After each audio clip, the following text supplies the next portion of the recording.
Hello दोस्तों, मैं ललित पटेल आपका अपना इंडी चैनल में। तो आज हम बात करेंगे ज्योति मौर्य के प्रेमी मनीष दुबे की पत्नी तनु पाराशर की। क्या तनु पाराशर ज्योति मौर्य के खिलाफ अब कानूनी कार्रवाई करने वाली हैं? क्या ज्योति मौर्य को अब तनु पाराशर के साथ कानूनी जंग का सामना करना पड़ेगा, यानी कि कानूनी जंग ज्योति मौर्य और तनु पाराशर के बीच होने वाली है? दूसरी हम आपसे बात करेंगे आलोक मौर्य और ज्योति मौर्य की। ज्योति मौर्य क्या आलोक मौर्य को अपने मुकदमों में फंसाए रखना चाहती हैं, यानी कि कानूनी रूप से दबाव बनाना चाहती हैं आलोक मौर्य पर उनकी पत्नी ज्योति मौर्य? और तीसरी बात करेंगे अंजू उर्फ फातिमा के पति अरविंद की।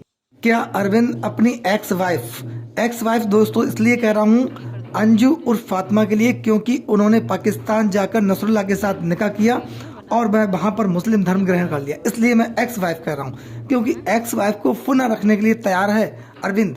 अपने बच्चों के नाम का हवाला देकर स्वयं अरविंद तैयार है अपनी पत्नी को रखने के लिए। और हम आपसे बात करेंगे सीमा हैदर की, जो पाकिस्तान से हिंदुस्तान में अवैध तरीके से आई। कि अब सीमा हैदर की भी मुश्किलें बढ़ेंगी, क्योंकि एक प्रकार से सीमा हैदर अपने आप को सचिन मीणा की पत्नी बता रही हैं और उन्होंने हिंदू धर्म ग्रहण कर लिया है, वह हिंदू बन गई है और एज ए पत्नी सचिन मीणा के साथ रह रही हैं। लेकिन उन्होंने भारतीय कानून का उल्लंघन किया, अंतर्राष्ट्रीय कानून का उल्लंघन किया है। तमाम फर्जी आईडीज जो उसने इस्तेमाल किया सचिन मीणा, जिसमें पूर्ण सहयोगी था, इन पर भी कानून शिकंजा कसने वाला, क्योंकि इन्हें अभी तक जांच एजेंसी के द्वारा क्लीन चिट नहीं दी गई है। इस पर हम आपसे बात करेंगे। पहले हम आपसे बात करेंगे ज्योति मौर्य की। ज्योति मौर्य और मनीष दुबे के प्रेम प्रसंग की कहानी आम चर्चाओं पर रही, जबकि गंभीर आरोप ज्योति मौर्य पर लगे थे वो उनके पति आलोक मौर्य ने लगाए थे। ज्योति मौर्य के प्रेम प्रसंग के चर्चे मनीष दुबे के साथ आम है। उनके पति आलोक मौर्य ने अवैध संबंध का वही आरोप लगाया था, जबकि ज्योति मौर्य एक तलाकशुदा महिला नहीं थी। ज्योति मौर्य अपने पति के साथ रह रही थी। ज्योति मौर्य का अपने पति के साथ रहते हुए मनीष दुबे के साथ प्रेम प्रसंग हुआ, जबकि ज्योति मौर्य 2 बच्चों की मां थी। एक 2 बच्चों की मां पर इस प्रकार प्रेम का भूत चढ़ना, जो संवैधानिक पद पर बैठी हो, उसने सामाजिक हानि इस प्रकार से की, समाज में महिलाओं की प्रतिष्ठा को दाग लगाने का काम किया ज्योति मौर्य ने। क्योंकि ज्योति मौर्य एक समाज के लिए आइकॉन थी और एक संवैधानिक पद पर बैठे हुए महिला थी। उस पद की विगर्मा गिराने में ज्योति मौर्य ने एक बार भी संकोच नहीं किया। ज्योति मौर्य अपने निजी हित, निजी स्वार्थों के चलते अपना पद का एक प्रकार से दुरुपयोग भी करती रही, ऐसे भी आरोप उन पर लगे। लेकिन आलोक मौर्य और ज्योति मौर्य के बीच जब तल्खियां बढ़ी, आलोक मौर्य ने उनकी शिकायत उत्तर प्रदेश सरकार के समक्ष की। उसके बाद ज्योति मौर्य के खिलाफ जांच होना प्रारंभ हुई। लेकिन ज्योति मौर्य को जब लगा कि मेरे खिलाफ कानून शिकंजा कसा जा सकता है, तब उन्होंने किसी प्रकार से जो आलोक मौर्य को मैनेज करने का काम किया, जिसके पीछे बहुत बड़ी मनीष दुबे, ज्योति मौर्य एंड कंपनी आलोक मौर्य को मैनेज करने में लग गए, जिसमें प्रमुख किरदार बीना मानवी, महिला विकास मंच की अध्यक्ष बीना मानवी के द्वारा अपनी अहम भूमिका निभाई गई, जिन पर तमाम आरोप भी लगे। कुछ लोगों का कहना है कि बीना मानवी के द्वारा एक बहुत बड़ी डील की गई थी। कुछ लोगों का कहना है आलोक मौर्य को दबाया गया था, यानी कि धमकाने का काम किया गया। कुछ लोगों का कहना है आलोक मौर्य ने भी एक बहुत बड़ी डील की थी, जिसमें किरदार निभाया बीना मानवी ने।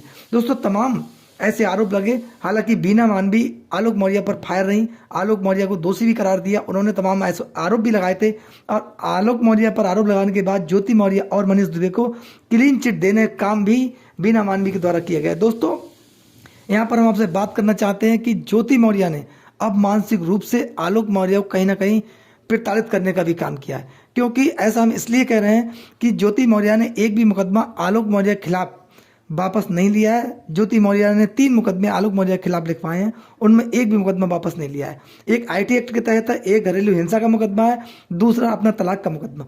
दोस्तों, तलाक के मुकदमे की आपने लास्ट वीडियो भी देखी, उसमें ज्योति मौर्य न्यायालय के समक्ष नहीं गई, ना ही आलोक मौर्य गए। दोनों के बीच आपसी कैसे संबंध है, क्या तालमेल है, क्या आलोक मौर्य दिल से मनीष दुबे को भुला चुके हैं, यानी कि जो द्वेष था मनीष दुबे और आलोक मौर्य के बीच वो समाप्त हो गया है, या ज्योति मौर्य ने कोई पहल की है? ज्योति मौर्य और मनीष दुबे के बीच में बहुत ज्यादा दूरियां बन गई, यानी कि ज्योति मौर्य ने अपने आप को मनीष दुबे से अलग कर लिया है जब से मनीष दुबे सस्पेंड हुए। दोस्तों, मनीष दुबे और ज्योति मौर्य पर समान आरोप थे, एक जैसे आरोप थे, लेकिन इसमें मनीष दुबे के खिलाफ एक्शन हुआ और मनीष दुबे सस्पेंड हुए। लेकिन वही ज्योति मौर्य अपने आप को बचाने में कामयाब हुई। इसमें मुख्य भूमिका देखी जाए तो आलोक मौर्य की, क्योंकि आलोक मौर्य ने जब अपनी शिकायत वापस ली, उसके बाद ज्योति मौर्य को कहीं ना कहीं रिलीफ मिला और ज्योति मौर्य अपने आप को बचाने में कामयाब हो गई। लेकिन हम आपसे बता दें, जब मनीष दुबे के पूरे प्रकरण की व्यापक रूप से जांच होगी, इसमें ज्योति मौर्य की मुश्किलें पुनः बढ़ेंगी और ज्योति मौर्य के खिलाफ भी बड़ा एक्शन होगा। लेकिन हम आपसे बात करना चाहते हैं केवल तलाक के मुकदमे पर।